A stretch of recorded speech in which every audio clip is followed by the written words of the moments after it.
Good morning, everyone. I first of all want to very sincerely thank John and all the congregation for letting me join you this morning. As some of you may know, my own tradition of Soto Zen and your tradition in Unitarian Universalism have a number of intertwining strands, actually have a number of similarities, and so it's particularly delightful to be able to be here with you this morning. I'm going to be guiding us through a meditation that I'll explain in just a moment. But before I do, I thought perhaps following on to some of the wonderful comments about generosity and the real spirit of compassion that I think you're coming together the past weeks, and certainly today's focus has to do with. I'll relate a story. So there was an 8-year-old girl who was afflicted by a terrible blood disease. And the girl had been growing progressively weaker with each day, and it became very clear that a transfusion was urgently needed. But she had a very rare blood type, and despite casting the call widely, no one with a compatible blood type was able to surface as a donor, and the girl continued to grow weaker. It was then discovered that her 6-year-old brother had the same blood type. And so the mother and their pastor and their physician sat down with the 6-year-old boy and asked him whether he would be willing to give his blood to save his sister's life. And he couldn't respond right away. He said he needed a little bit to think about it. Now, the next day, he came up to his mother and he said, "I've decided I'm going to give my blood." And so quickly, the physician arranged to bring the 2 children to the clinic and place them on cots, and he began drawing the 6-year-old's blood.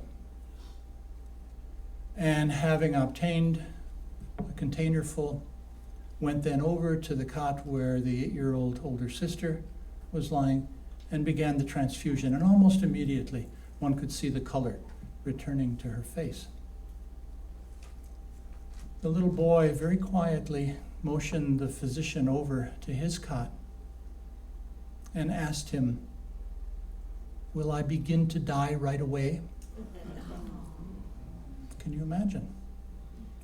He thought he was being asked to give all of his blood, and therefore his life, to save that of his sister. And despite the fear that any one of us, I think, would have felt, understanding the request in the way that he did, nonetheless, his compassionate heart came forward. So the meditation I'm going to guide us through this morning actually comes from a different tradition than my own. Like many religious traditions, Soto Zen has its own prejudices, and one of them has to do with some dubiety about techniques of meditation.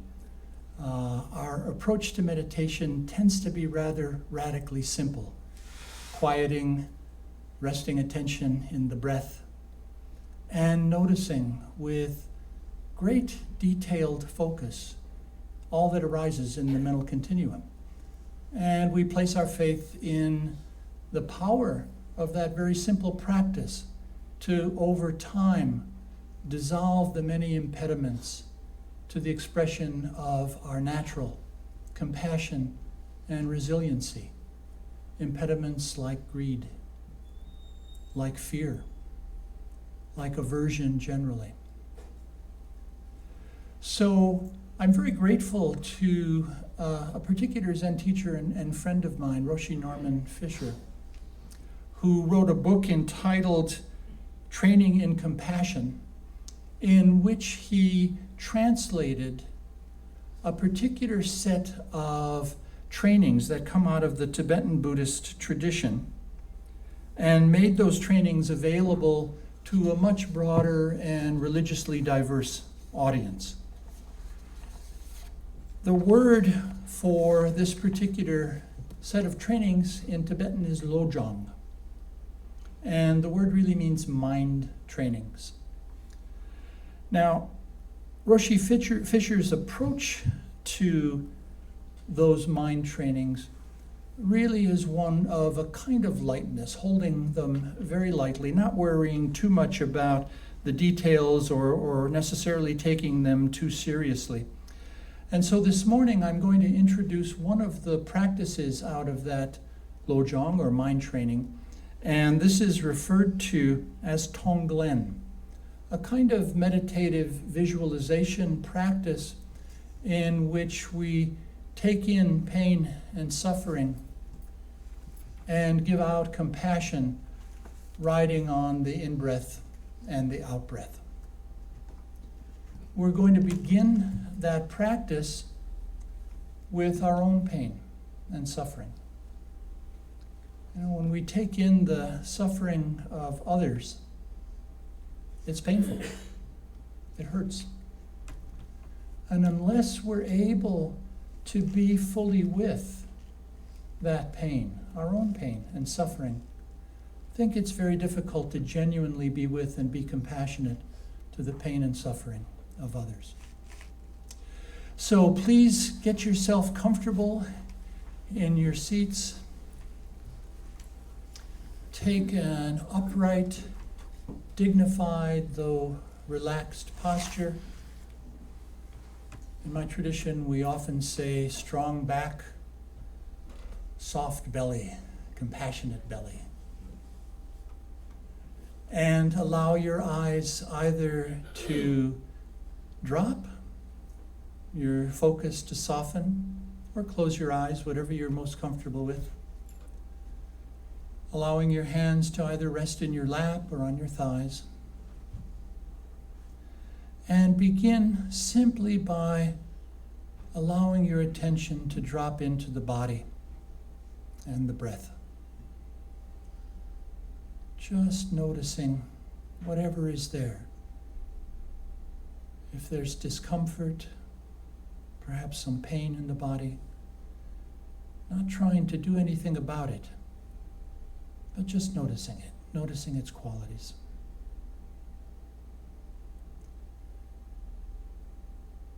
And then allowing your attention to rest gently in the breath, wherever it is that you feel it most vividly.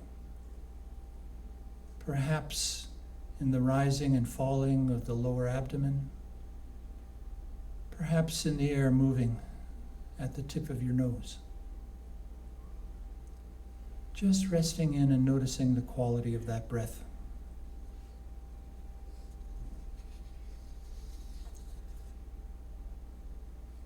As thoughts or images or feelings arise, as they inevitably will, simply notice them with a friendly curiosity. No problem. And then allow them to release, gently bringing attention once again back to the breath.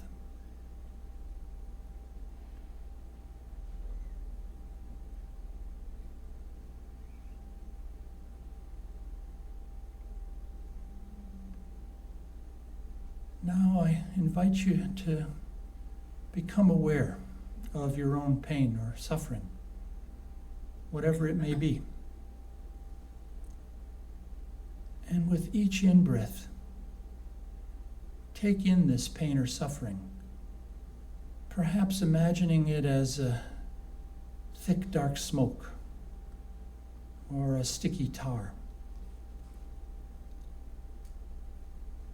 And as you breathe this in, imagine it flowing into your lungs and to your heart, where your heart breaks open and works in a purifying way, allowing that pain and suffering to be transformed into lightness, ease, and peacefulness. Perhaps imagining breathing this out to yourself as a light, sweet, healing mist. And if any of those images are difficult or you feel resistance, simply allow whatever images arise for you of breathing in your pain and suffering, transforming this suffering, and breathing out lightness and healing to yourself. Whatever you find is working.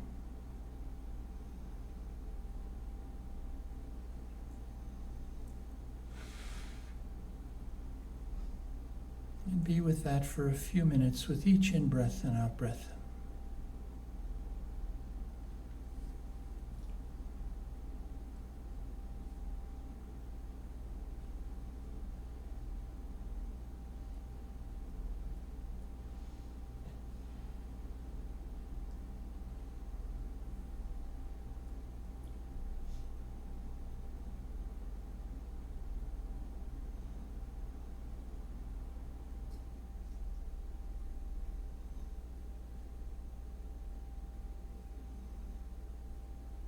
And now, allowing those images to dissolve,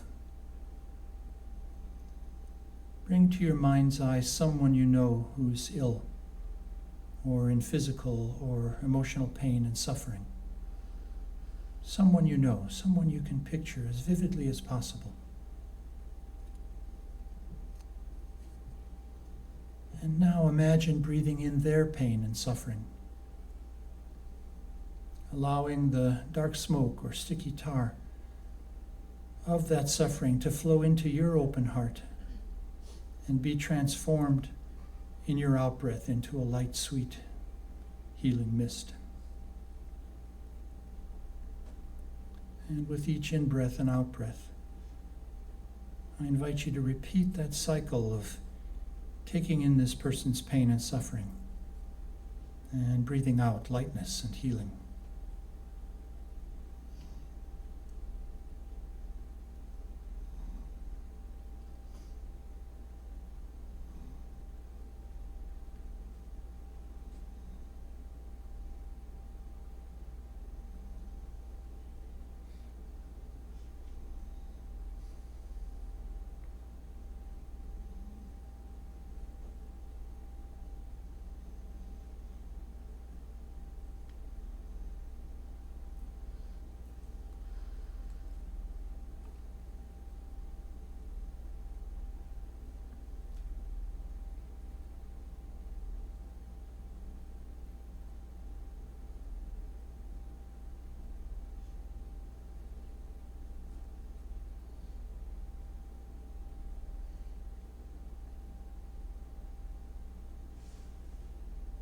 Now, allow those images to dissolve. And return to simply resting attention in the body and breath. Again, welcoming with friendly curiosity anything that arises.